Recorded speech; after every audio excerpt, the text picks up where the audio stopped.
Ladies and gentlemen, dear members of the jury, good morning. I have to say that this is such an honor for me to be standing up here in front of such a beautiful audience discussing this really interesting subject. Strikes and boycotts are key solutions to achieving economic and social benefits. And my teammates and I stand for this motion. As the Prime Minister of the government, let me give you a quick definition. Strikes and boycotts. Well, first of all, what's the difference between these two terms? A strike is where workers stop working as a form of protest, when a boycott is where consumers stop buying a product as a protest. But how can this be a key solution to achieve a nation's benefits, you may ask? Well, let me clear your path and prepare your ears for all the lies and the futilities that you will hear after my intervention. Boycotts let people put their money where their values are. They allow people in the community a way to stand up for themselves in a way that is easy and relatively painless. Strikes are always a symptom of a problem. Citizens are not going to put that much of efforts or even risking their jobs for something that isn't even worth protesting. Therefore, the first question that we should be asking ourselves here is, why do we feel the need to protest in the first place? Employees, workers, and all of us consumers protest because we're demanding changes, and no one seems to pay attention when we quietly ask people to change some things that may bother the community. That's just how the world works, I guess. You are not listened to unless you protest. And that's where I get to my second point. You, dear opponents, by defending your position, are putting to the lowest the basic human being values, that are the ability to stand up for ourselves as future employees or consumers. The main purpose of strikes and boycotts is to inflict some economic loss on the target and to indicate a moral outrage. And by doing so, we are opening doors to achieve economic and social benefits. And to conclude, as John Berger said, a boycott is directed against a policy and the institutions that support that policy, either actively or tactically. Its aim is not to reject, but to bring about change. Thank you.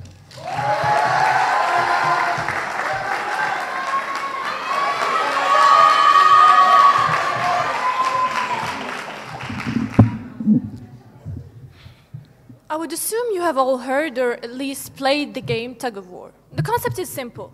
Two teams pull on opposite ends of a rope until one drags the other over a central line.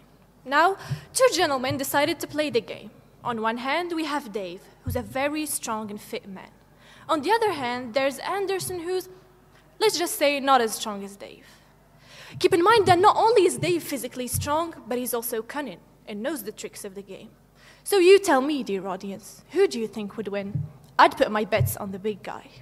Ladies and gentlemen, good morning. Strikes, boycotts, a game of tug of war, you may be wondering what's the correlation. To me, at least, strikes and boycotts often feel like nothing more than a game of tug of war. You have influential companies and institutions with immense power against valiant individuals who refuse to step down. Both pulling on this rope of power, striving to win, giving their best. What will the outcome be? Let's be realistic. The outcome is very obvious. You see, if a company uses exploitative or forced labor, then consumers should stop supporting that company. The bottom line of the business will soon be impacted enough, and yay, the company will be forced to change its methods. Sounds perfect when you put it that way. But allow me to tell you, ladies and gentlemen, that it's easy for you to talk about the good parts all while neglecting the disadvantageous ones. It's easy for you to keep quiet on the serious repercussions that go hand in hand with these boycotts and strikes you're so wholeheartedly supporting. It's easy for you to forsake the danger they pose to the very same people they are supposed to protect. When workers go on strike, they risk losing their jobs, their livelihood, their lives even. The company at the end of the day may simply hire replacement workers who will be able to finish the tasks. So there you have it, the perfect recipe for an ultimate fail. Not only does your situation not improve, but you also risk being left off at an even worse situation than before, with no job and a crushed mental state. Wow, dear opponents. Just like 1984 UK's miners' strike, a strike that lasted for about a year and ended as an ultimate fail, due to which many miners lost their jobs. A fail that allowed violence and social unrest to seep through the cracks of many communities. A fail that cost the lives of many. So unless social and economic growth means something else to you other than what dictionaries indicate, I would kindly ask of you, dear opponents, to enlighten me, because, I'm having a very hard time discerning the benefits here. All I see is a one-way ticket towards defeat.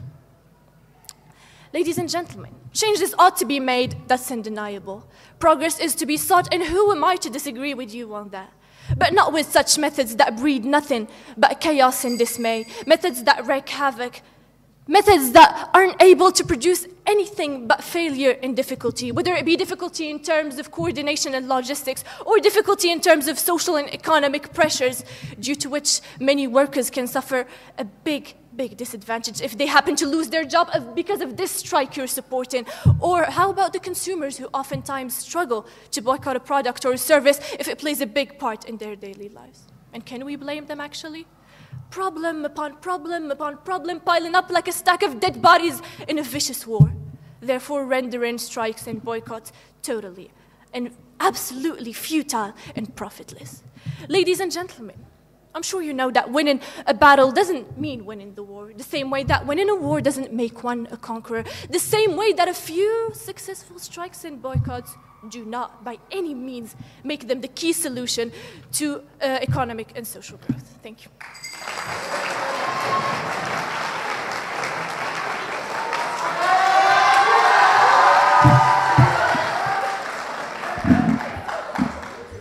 Ladies and gentlemen, honorable juries, good morning. For this intervention, I would like to discuss the importance of strikes and boycotts in achieving social and economic sustainability. I understand that some might find these tactics skeptical, so that's why I'm going to first address some common criticism. They argue that strikes and boycotts can cause harm to businesses and workers alike. While it is true that these tactics can have some short-term negative effects, but let's not forget that they are often used as a last resort when every other solution of negotiation and advocacy have failed. Moreover, the long-term benefits far outweigh any temporary inconveniences. Now let me tell me why these solutions are a must. First, strikes and boycotts are powerful tools for holding governments and corporations accountable for their actions. By refusing to support businesses that engage in unethical practices or by withholding labor, consumers and workers can create a strong message that they will not tolerate any exploitation or harm to the environment. Second, strikes and boycotts.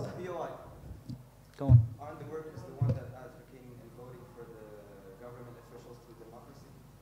Can you repeat the question, please? Aren't the workers the ones voting for government officials through democracy? They voted.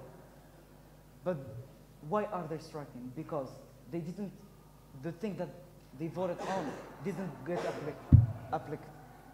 So that's why they're striking. Because what they voted on wasn't applied. Thank you so much. So let me continue. Second, strikes and boycotts are strikes and boycotts.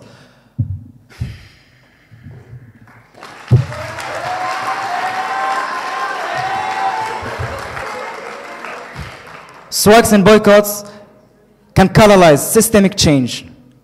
When consumers and workers come together, they can create a strong message and create a strong voice that is hard to be ignored. Third, strikes and boycotts can shift power dynamics in favor of marginalized communities. When consumers and workers create this collective voice.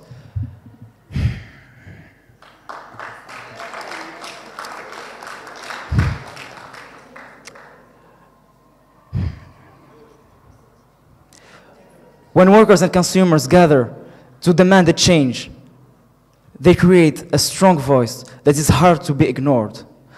Let's take the example of Total Energies. Last year, this French company has made a mind-blowing profit. I'm talking about more than $300 billion. But in another hand, the workers of this company, due to inflation, could no more live and afford their simple lives, so they gathered and asked for a raise of salary. But the company refused. They could give them the examination, but they didn't. So the workers gathered and they went on strike for days and days, and they encouraged people to boycott the company. And at the end, it worked. They got what they wanted, a more equitable salary for the jobs they do.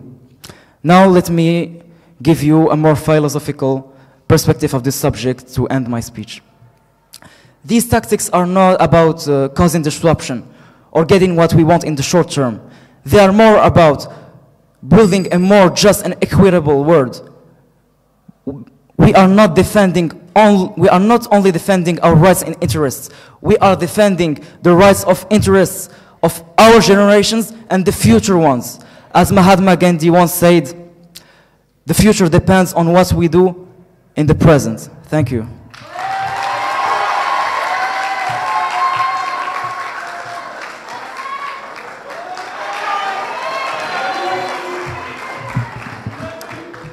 You know, ever since I was still a child, I had always wondered the reasons which people put their wants above anyone else's. How they were conditioned to get whatever they strive for, no matter the reasons or consequences.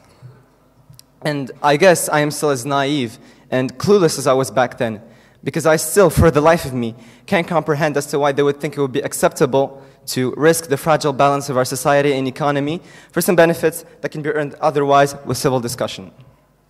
Ladies and gentlemen, honorable jury, esteemed members of the government, it seems to me that you have been misled. See, you may have been led to believe that strikes and boycotts were a means to improve work conditions and wages. But that couldn't be further from the truth. In actuality, they have become a tool, or should I say a weapon, to destroy. Destroy what, you may say? Well, it could be our very own society and economy. You see, strikes and boycotts have devastating economic consequences, which consist of lower productivity and, in turn, lower wages. Kind of ironic, isn't it, how you're also the root cause of the problems you're advocating against. Well, if you want to know the real devastating consequences of strikes, you should ask the parents of 4-month-old Noah Morton, who were laying at their sick baby's bedside, only mildly aware of the work stoppage. Later on, they received an unfortunate call from Mount Sinai hospital staff announcing the passing of their 4-month-old baby. Strange how only mere days after the nurse strike, an innocent baby wound up dead, even though his condition was seemingly improving. Well, to put the nail in the coffin, an investigation was held and confirmed the hospital's negligence due to, guess what, a shortage of work staff. So I'll let you make of that what you will. Now that I've talked about strikes, let's move on to boycotts. How could this seemingly peaceful way of protest have any heartfelt consequences? Well, listen up. I'll give a short example. Following the release of the very anticipated video game Hogwarts Legacy, it was then unfairly boycotted due to the writer's Harry Potter writer's controversial views on transgenderism. This, in turn, repelled some famous influencers and Twitch streamers from playing and reviewing the game out of fear of being associated with bad publicity. This, in turn, prevented the game from thriving and nullified hundreds of developers' hard work. Dear opponents, let's be mature. Your solutions are the main causes of these problems. You don't improve economy. You don't increase wages by stopping productivity. You don't improve economy by stopping product circulation. You want to know the real solutions to these problems? Well, listen up. How about you actually start reading your contracts and know what you're working for? Maybe show your diligence by working longer hours, and then you can ask for a raise. And trust me, if you deserve one, you will get it. Employers wouldn't want their employees to move on and find other jobs. Let's not make the situations any worse. Talk, communicate your thoughts, wishes, concerns, and be civil. Strikes and boycotts are not the keys to development, quite the opposite. They are the stairways that will descend us into chaos. Thank you.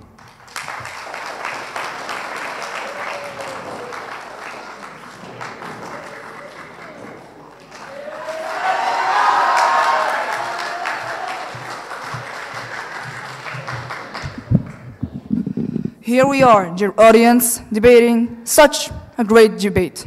But we're wasting our precious time in searching arguments while the truth is so close to us. And here's our opponents defending a weird ideology. But do they actually know what is the boycott? The boycott is the refusal to buy or sell products from a nation or company to put pressure on it and to mark austerity. The term boycott can also be used to refer to the collective refusal to participate into elections or events. The refusal to buy from a big company or a big nation will give the chance for people to explore other products of other smaller businesses, which is a winning situation for the country, because it will create more work opportunities. And the strikes, what is it? It is the weapon of the people to express their point of view, if they like or not something in their country's politics. The idea of a general strike as a deliberate part of the tactics of collective bargaining apparently in Great Britain and had entered the language by 1830s. Later, in the same century, the thinkers believed that workers could achieve a social revolution by using a general strike. A strike able to change a politic views of position for the better will automatically give a positive reputation for the country, which will allow more tourists to be brave and visit. On this way, both government and folk people will make benefits. Now, let me answer the overreaching question. Are strikes and boycotts the key solution to achieving economic and social benefits? Actually, yes, because it is almost impossible for government to listen to every single citizen. So during a strike, all the participants agree on certain type of changes that will make benefits for all of them.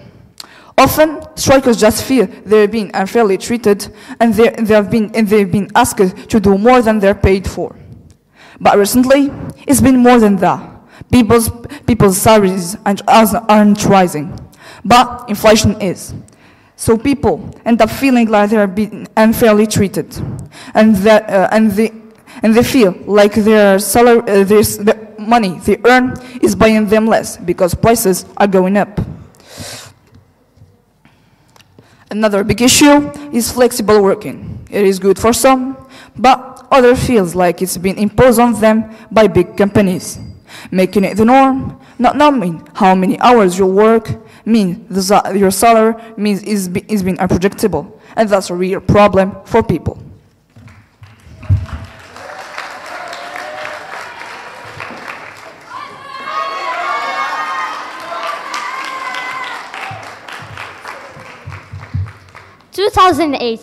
(2018), a memorable year with its memorable boycotting failure. It all started with an enthusiastic cyber activism through different social media platforms.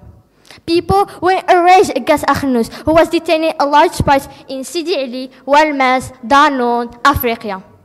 Let's say that the prices were not suitable, so people called it quit to buying from these companies until the prices get lowered. Within the glimpse of an eye, our lovely Agnes became the Prime Minister who everyone hates, the Prime Minister who only grew richer and richer, the Prime Minister who took profit of his authority and grew his net worth. Go and check the numbers, check his fortune, check the milk price, the gasoil price, check the sufferings that people are undergoing, check how many people lost their jobs after the boycott, check the new quality of food you are having. Is that what you call benefits? Because it seems quite far away from it. Done with boycotting, let's move to strikes, the violent attacks that everyone fears. General facts, most strikes are accompanied by infrastructure destruction and violence. In other words, demolishing large species within millions of dollars as value for the sake of improvement, which occurs to be totally absurd. The so-called peaceful walkouts are not as innocent as you may think. Many criminals see it as an opportunity to steal or to rape. Speaking of the devil, let me remind you of the latest news. The 20th and the 21st of this month. Many teachers are intending to not go to schools on these days, let alone Masar's boycott, an absolute catastrophe. In fact, these teachers have boycotted the students' sport in Masar since the beginning of the year, denying students and the regional academies from accessing to schools. They even refuse to give notes and check sheets, depriving students of their semi-annual bulletin on time. But what about the students who are being deprived from a basic right, education? For the simplest reason, teachers are manifesting their rights because they couldn't advocate for it in a civilized way. But what about... Yes? How can strikes and boycotts have any relation with rape and stealing? Because, you know, strikes are accompanied by violence. The mic. Strikes are accompanied by violence, and you know, people are not the same. They don't have the same mentalities. As I was saying, but how about the students who are being deprived from a basic right, education? From a basic right, education. For the simplest reason, teachers are manifesting their rights because they couldn't advocate for it in a civilized way. Yes? Why do you think these teachers stopped working? Why I think these teachers? Because they are not, because they did not have their rights, but there are different solutions we can do. As I was saying, let me tell you, before I sum up my intervention, I would like to tell you a story of a poor employer. Hello, my name is Adi. I'm a father of 3 children. I work day and night in a factory just to provide for my family.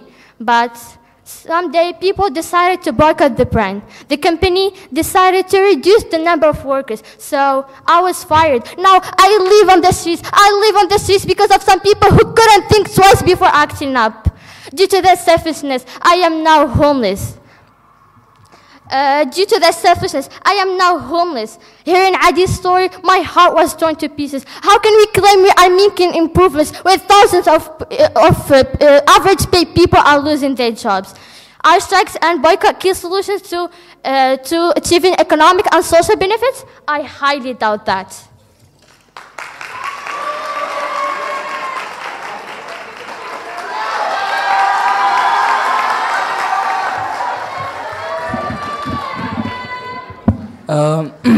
First of all, I want to answer a lot of things that you said. First, Mrs. the leader of opposition, allow me to tell you that we're not in the world of games or tug of war, or we are not in a world full of butterflies and flowers. We are in the real life. Please wake up. And for you, Mrs. the deputy leader, you said that strikes destroy economy, which is really iconic. Then how can you explain the fact that it's allowed dozens of countries to flip over their economy and to change it to the better? Ladies and gentlemen, honored guests, honored members of the jury, hello.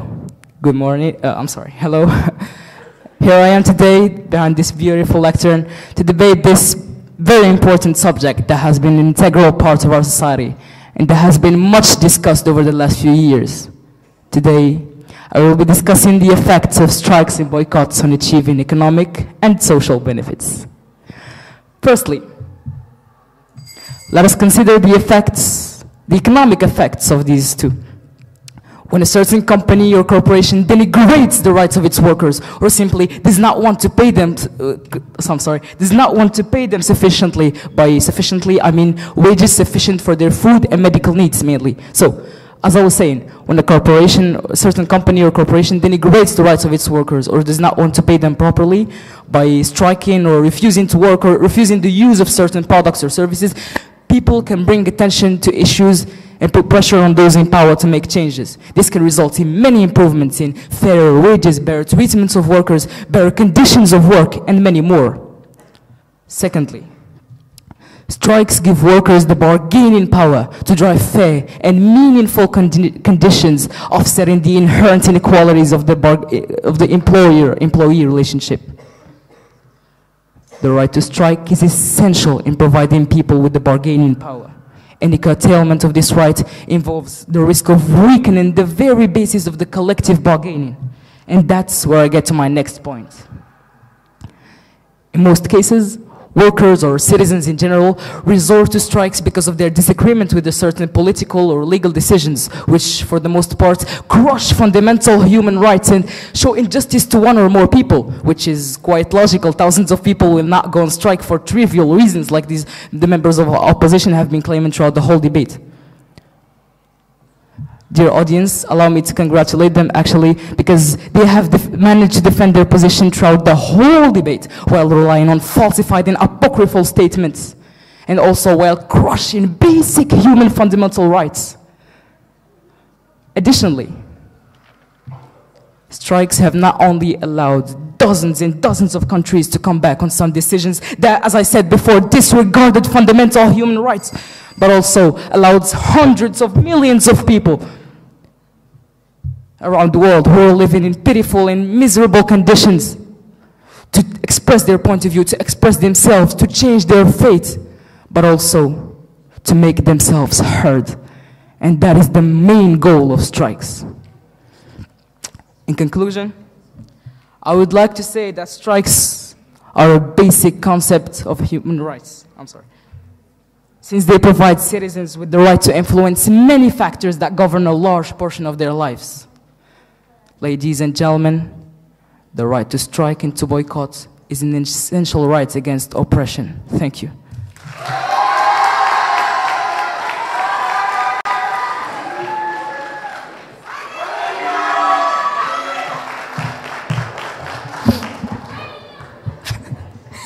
Well, first of all, government whip, let me just tell you that our information is based on scientific and historical facts, so I don't see the fallacies there.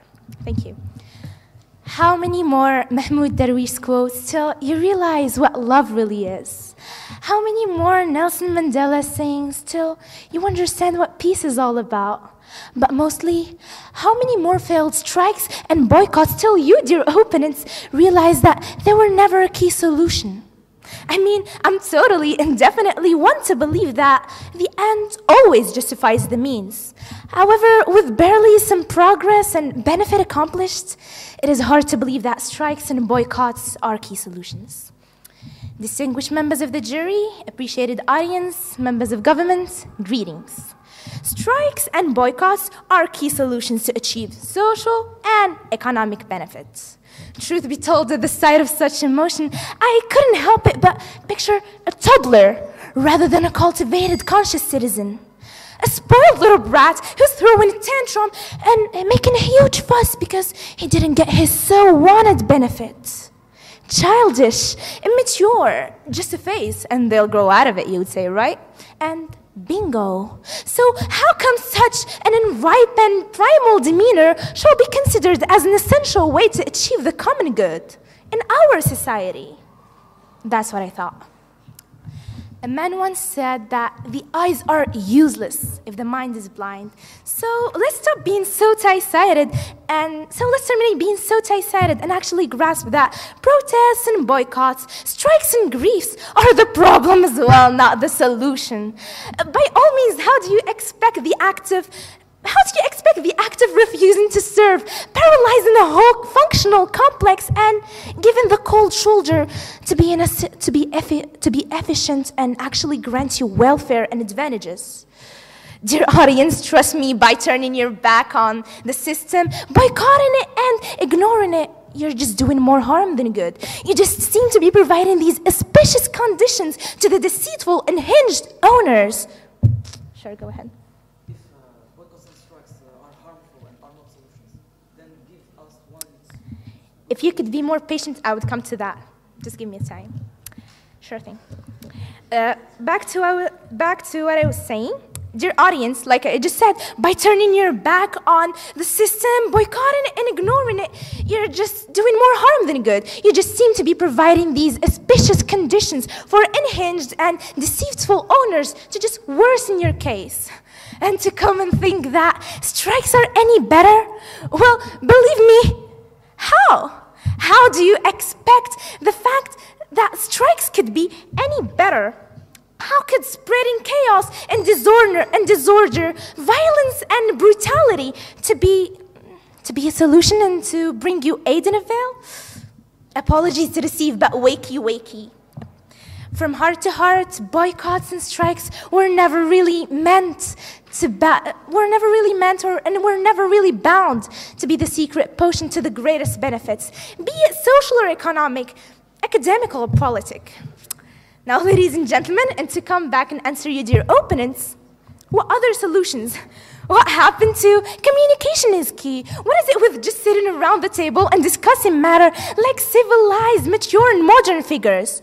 What happened to joining associations, raising and educating the upcoming generations to become better? What happened to just becoming an activist? Just becoming a social activist and actual helpful role model to look up to. And what happened to spreading knowledge and raising the public's awareness and consciousness?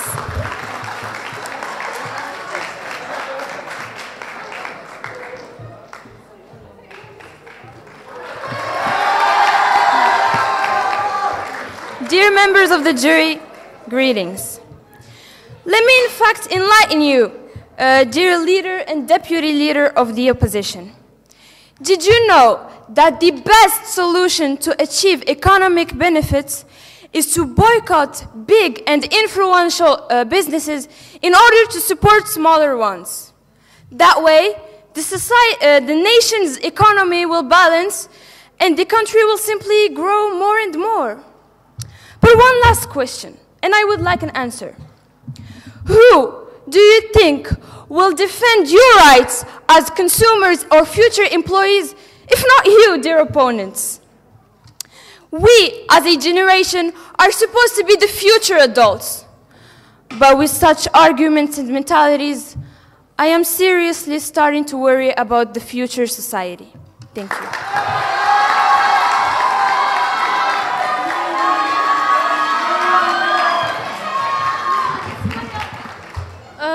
For you, dear Prime Minister, ask and you shall receive. Nobody will defend me aside from myself. And I do defend my rights, but just not by some mediocre, primitive, if you ask me, method. And concerning you, Deputy Prime Minister, you said that you're thinking of the greater good of the future generations. Well, we are too. But forget about the benefit of the future generations. If you follow such method, trust me, you won't be able to get a fair pay for a month. And concerning you, government whip, I live in a fairy tale. Oh, be more rational, please. Since when was thinking rationally and thinking of the greater good living in a fairy tale? Dear audience, I speak to each and every one of you right now. I implore you to see reason there where our dear government members fail to do so. A smart man wouldn't dive headfirst into a war he's guaranteed to win. A smart man would wait his chances. A smart man would think of a solution that would be beneficial not only for him, but for those around him too. A smart man... Thank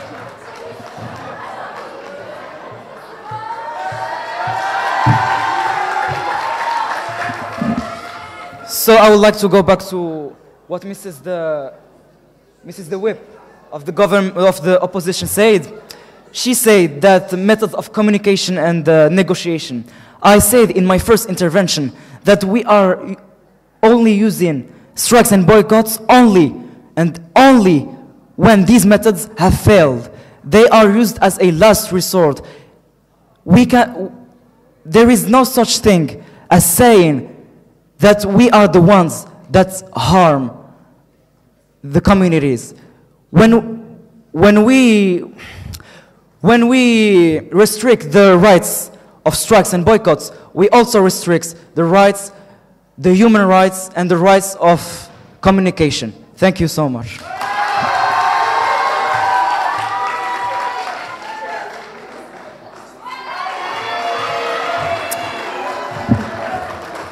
Dear opponents, you do know your arguments are hollow and hold no value if you don't provide any examples for them. So, to defend my point, let me provide one of my own. Only recently, the World Cup was held. So we all remember the World Cup boycott that was due to the very specific set of rules that Qatar put in place to protect its values and traditions. To me, it seems that these methods of protest have become new ways to hurt, defame, and destroy any opposing view, and instead of improving the economy, what you're doing is destabilizing it by doubling the workloads on those that aren't on strike and hurting their wages. Furthermore, since the economy has become ever so connected, disturbing one bee will only aggravate the whole nest. Thank you.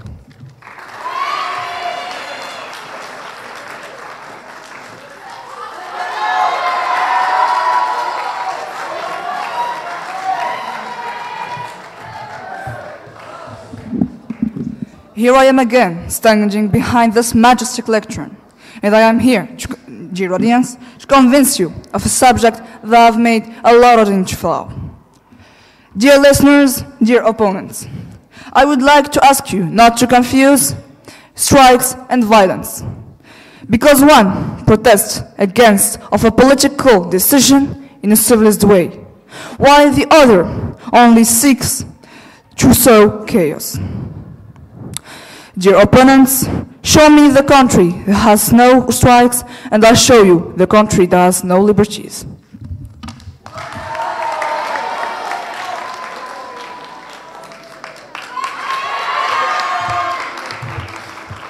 Dear government leader, you said that boycotting helps the economy. What are your sources? According to who? Now, opposition members, wake up, we are now evolving. Let's forget about the old fashioned way and use our brains instead of causing chaos. We are now in 2023. Let's be more rational.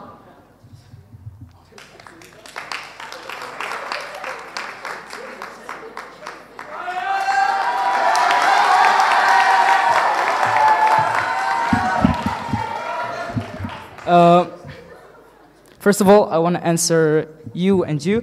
You said that you're based on scientific and historical facts. What does rape have to do with scientific and historical? What does tug of war, games, or whatever have to do with scientific and historical?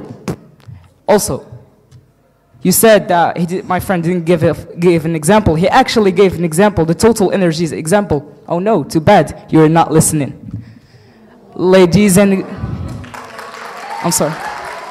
and gentlemen, what a better way to start my second intervention than focusing on the side of social values and principles of the society. Imagine that you are a worker on a certain society or company, and you want to go on strike. You will not go alone. You will invite your friends, maybe family, maybe workers, maybe your colleagues, but you will not go alone. So that's where the principles of the society come in. Solidarity, compassion, and friendship. Thank you.